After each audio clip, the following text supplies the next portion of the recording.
So, good old Des Lynam. He's put the boot into Gary Lineker, told him to wind his neck in and stick to talking about football. And he's not the only former BBC celebrity or presenter to do this either.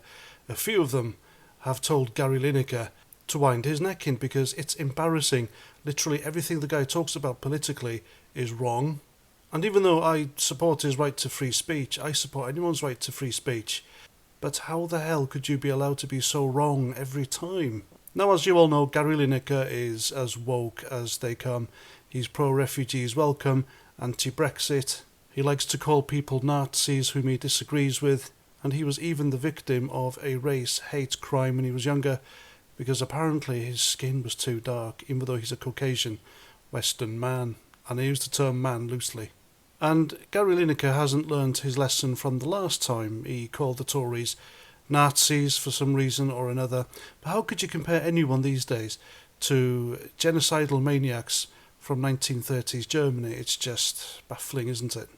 But out of touch woke schmucks like Lineker, they do it all the time, and they get away with it because the corporations or the businesses and companies they work for are woke as well.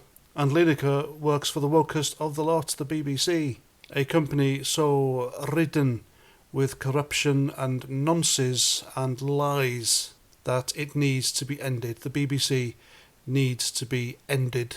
And I think Lawrence Fox was correct when he mentioned yesterday that the BBC is nothing more than a vote-rigging outfit.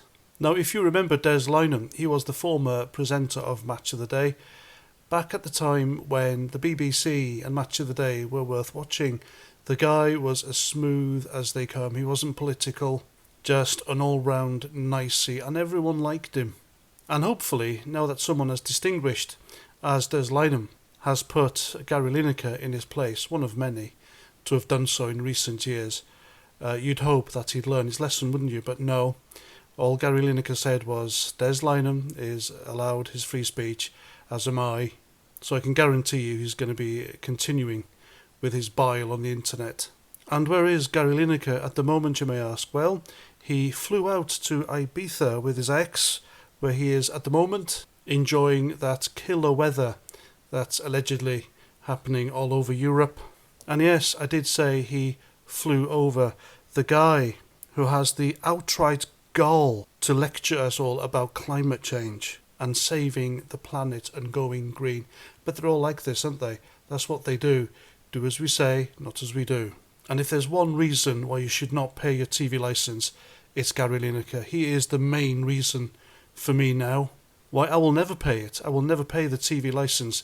I don't want a penny of my money going into that mouthpiece's pockets.